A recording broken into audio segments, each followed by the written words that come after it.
सूर्य का जल देते समय, जब आप सूर्य को जल देते हैं तो पानी की छींटें आपके ऊपर पड़ती हैं, ये अशुभ है या शुभ है? जब भी आप खड़े होकर के सूर्यार्घ दे रहे हैं, जो जल जमीन पर गिरता है और जमीन से उछलकर वो आपके ऊपर पड़ता है, ये अशुभता का सूचक है या ये शुभता का सूचक है? सबसे पहले तो आप ये समझिए कि सूर्य अर्घ देने के टाइम पर, सूर्य अर्घ देते समय आपको किन बातों का ध्यान रखना चाहिए।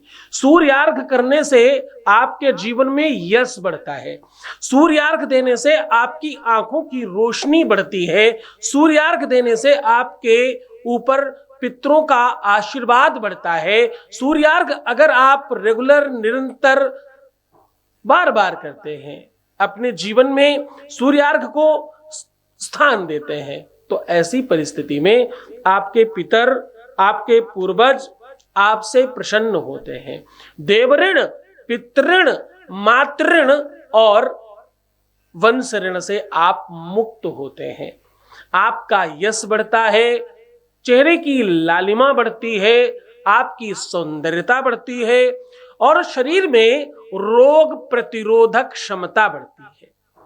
Vitamin C, vitamin D, 12A, इस प्रकार की 27 विटामिन आपके शरीर में अपने आप उनकी आपूर्ति हो जाती है अगर आप सूर्यार्घ सही तरीके से देते हैं।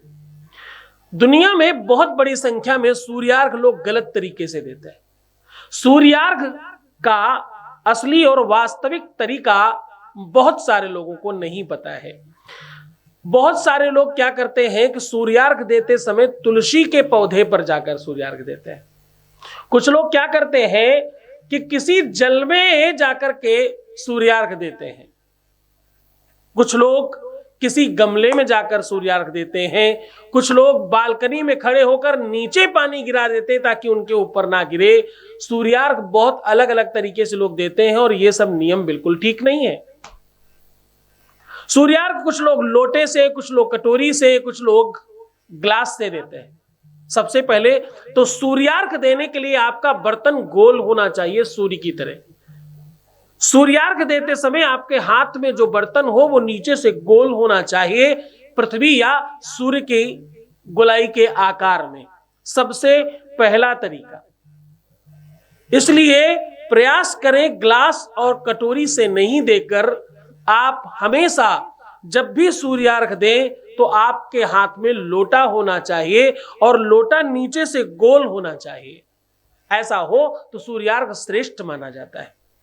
सूर्यार्घ देते समय आपको स्टील का, कांच का बर्तन इस्तेमाल नहीं करना चाहिए। सूर्यार्घ सबसे श्रेष्ठ ताम्र पात्र में होता है, दूसरे नंबर पर पीतल में होता है और तीसरे नंबर पर कसकुट नाम की, जिसे आप और रिफाइंड करके गीलट भी समझ सकते हैं, उसके बर्तन को भी आप इस्तेमाल कर सकते हैं। सूर्यार्घ देने में एक और बहुत महत्वपूर्ण चीज का ध्यान रखना है कि आपको जल सीधा नल से या आपके आरओ से नहीं लेना चाहिए। क्या करना चाहिए?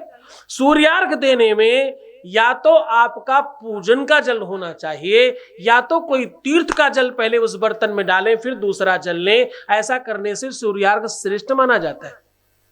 अगली बात, सूर्यार्घ देते समय आपको खाली पानी से जल नहीं देना चाहिए। हमारे यहां अतिथियों को खाली पानी पिलाया तक नहीं जाता और आप खाली लोटा लेकर खड़े हो जाते हैं सूर्यार्घ देने। एकदम गलत बात है। इसमें आपको कम से कम थोड़ी सी लाल रूली डाल दीजिए, थोड़ी दूर्वा डाल दीजिए और थोड़े से अक्षत डाल दीजिए। ये 3 चीजों को डालकर जो लोग सूर्यार्घ देते हैं उनके जीवन में श्रेष्ठता बढ़ती है और सूर्यार्घ उनका सफल होता है।